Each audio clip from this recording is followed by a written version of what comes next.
Now, face the mighty bison. I think the most egregious thing out of everything is the forced 50/50s. And okay, and I should add the tracking for certain strings. It is so bad. And it's so bizarre that their philosophy is trying to add a bit of, of a dynamic element by even tricking players with what the move looks like. Because when you make the game 50/50, it's no longer dynamic. It only plays one way, and that's guessing. And it's even sidestepping. There are some moves that track better than homing attacks. That's crazy. Like, whose idea was that? And how is that allowing for a dynamic gameplay? Especially when you're on the receiving end of a force 50/50.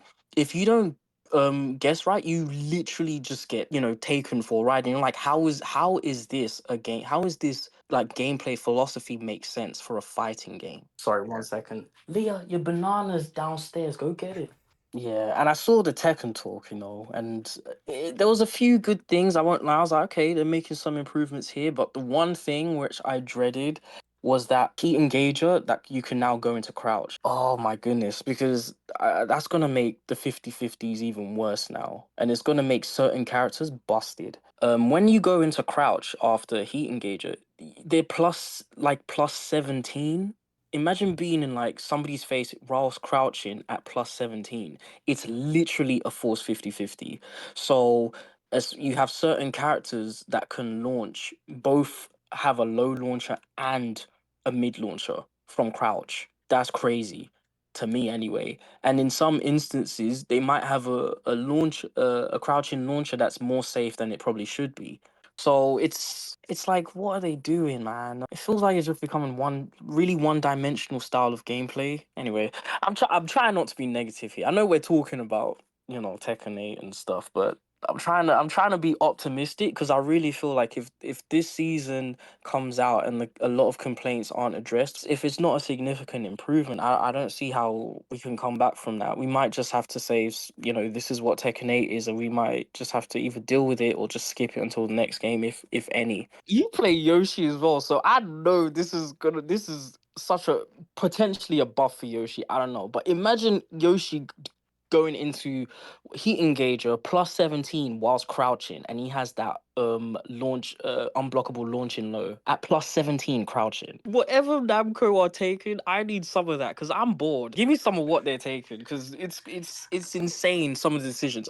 Obviously I'm speaking prematurely. They might change a few things in the game, which I believe they probably will, but just sort of what we've seen so far, especially that part of the game player where I think was it they demonstrated was it Anna doing it and she was still plus 17, and Anna has a low Anna mid launcher. That's wild. At the same time, like in retrospect, like we do have to give him a bit of slack.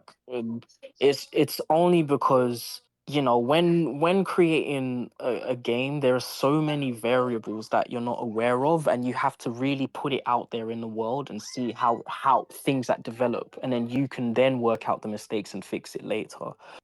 I find, if anything, and people are annoyed about that, is the fact that it looks like their responses are too slow, and I actually agree with that. Some games you get a patch. I mean, we have had several emergency patches, but how long have we really had to wait? Because if Tekken came out in January and we're getting the next patch in April, that's 16 months until we've had a meaningful new season. I don't know what kind of experimentation they're trying to do with Force 50/50s, because that's one of the things that literally you don't need to see it to know what it means. Especially them saying, "Oh, we want to make this game aggressive." I don't think their intention was to make the game aggressive. I think their intention was to just make the game easy. Easy for newcomers, in the sense where it doesn't matter what they do, they have a higher chance of winning against a high level player than before. Because the only thing you can do against a Force 50/50 is guess. That applies to anyone of any skill level. I think it was their way of lowering the skill ceiling, and then they just branded it and called it aggression. That's what I think. I think that whole aggression terminology is just marketing gobbledygook. Everything just feels like a flowchart, and which flowchart gets you to the win. Sidestepping is so useless now. You have to side walk. I don't want to play your style of Tekken. I want to play my style of Tekken. And that was the beauty of it, because, a lot of Tekken was very much sort of like a poking game. but also a game centered a lot on movement, and also centered a lot on, yeah, you can take attacks, yeah, you can even be put at negative frames, but if you know what to do in the right moment, you can call out your opponent's bluff and sidestep it. It really rewarded having good sort of like reaction, but now it's sort of like streamlined your reactions and saying, okay, well, in this situation you can only do this or this, and that's a 50-50. I was like, for God's sake, like, stop confining me to this box and saying I have to do it this way, because now the game isn't fun. Now the game has turned from chess to checkers. You just miss that old type of 3D gameplay. Like, you want it to be interactive and deliberate. You don't want to feel as if, oh, I've been rescued by the mechanics more so than me applying myself. And I find, in my personal opinion, I feel like Namco are underestimating casuals. Because casuals, Yeah.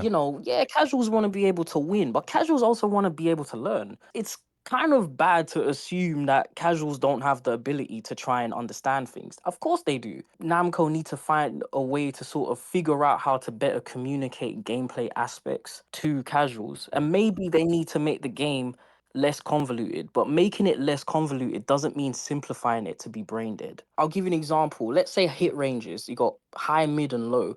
Do you know how many people barely even realize that there's special mids or special lows? And they're like, I crouched and I got hit by that. Why? But does the game even explain to you what that is? People don't want to use replays like that. Like, if you have my replay, yeah, in that moment you might want to go back and see, oh, what did I do here? What happened? What could I have done? But I find that I've mainly more higher level players tend to use casuals. They like to learn through actually being proactive in the gameplay. Namco just have to find a way to make the gameplay more engaging for the player, and show them rules without lecturing them. Yeah. Because that's all it is. Players don't want to be lectured. They just want to get in the game, and they just want to figure things out as they go along, and they want to figure it out in a fun way. Because first and foremost, before being a fighter, Tekken is a game, and games all have to be fun. That's You what I know, try to so highlight as well. Like a lot of people say like lab, but lab is really like boring. Like even the people who do lab mm, describe it as homework. And what does every yeah, human on the planet think about homework? It's boring. Like what? it's Like fucking so boring. so Excuse why? my French, sorry, man. Yeah, it's so boring, man. It's so boring. Like what? But even me, I'm not gonna go on like I'm the most amazing second player in the world, because I am not. But the point I'm trying to make is, like, I'm probably more than an intermediate player, and even I find labbing a bit of a chore sometimes. There's nothing wrong with labbing. That option should definitely remain, but that option tends to exist, and only really I would find, serious players or hardcore players indulge in that. Oh, I saw one of your videos the other day.